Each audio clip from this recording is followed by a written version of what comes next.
کسی نے یہ سوال کیا تھا کہ نماز جنازہ جوتے اتار کر پڑھیں یا جوتے پہن کر پڑھیں۔ اس مسئلے کا آسان سا سمپل سا حل اس طرح ہے،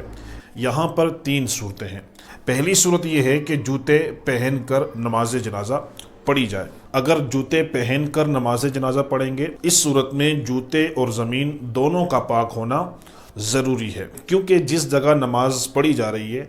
اس جگہ کا پاک ہونا یہ نماز کے صحیح ہونے کے لیے شرط ہے، اور اسی طرح لباس کا بھی پاک ہونا نماز کے صحیح ہونے کے لیے شرط ہے۔ اگر لباس ناپاک ہوگا تو ایسی صورت میں نماز نہیں ہوگی، اور اس صورت میں جوتے لباس کی شکل اختیار کر لیں گے، لباس بن جائیں گے، کیونکہ اس نے جوتوں کو پہنا ہوا ہے۔ تو جس طرح لباس کا پاک ہونا ضروری ہے، اسی طرح ان جوتوں کا بھی پاک ہونا ضروری ہوگا جب جوتوں کو پہن کر نماز جنازہ پڑھیں گے۔ لہٰذا جوتے پہن کر نماز جنازہ پڑھیں گے تو اس صورت میں جوتوں کا بھی پاک ہونا ضروری ہے اور ساتھ زمین کا بھی پاک ہونا ضروری ہے۔ دوسری صورت یہ ہے کہ جوتے اتار کر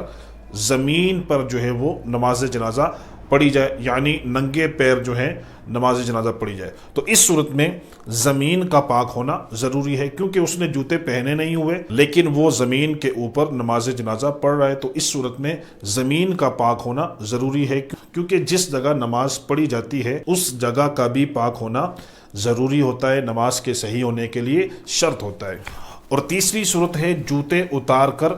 جوتوں کے اوپر کھڑے ہو کر نماز جنازہ پڑھنا۔ اس صورت میں چونکہ اس نے جوتے نہیں پہنے ہوئے ہیں تو یہ اب لباس کی شکل اختیار نہیں کریں گے، اب یہ لباس کے اندر نہیں آئیں گے، اس لیے جوتے کا اوپری حصہ پاک ہونا ضروری ہے، جوتے کا نیچے والا حصہ اور زمین کا پاک ہونا ضروری نہیں ہوگا۔ لہٰذا اگر کوئی شخص جوتے پہن کر نماز پڑھ رہا ہے تو اس صورت میں جوتوں کا بھی پاک ہونا ضروری ہے اور ساتھ نیچے زمین کا بھی پاک ہونا ضروری ہے۔ اور اگر کوئی شخص جوتے اتار کر زمین پر نماز جنازہ پڑھ رہا ہے تو اس صورت میں صرف اور صرف زمین کا پاک ہونا ضروری ہے۔ اور تیسری صورت یعنی جوتے اتار کر جوتوں کے اوپر کھڑے ہو کر پڑھنا، تو اس صورت میں جوتوں کا جو اوپر والا حصہ ہوگا، اب جوتوں کا اوپر والا حصہ پاک ہونا ضروری ہوگا، جس پر کھڑے ہو کر جنازہ یہ پڑھ رہا ہے، جوتے کا نیچے والا حصہ اور اسی طرح زمین کا پاک ہونا ضروری نہیں ہوگا۔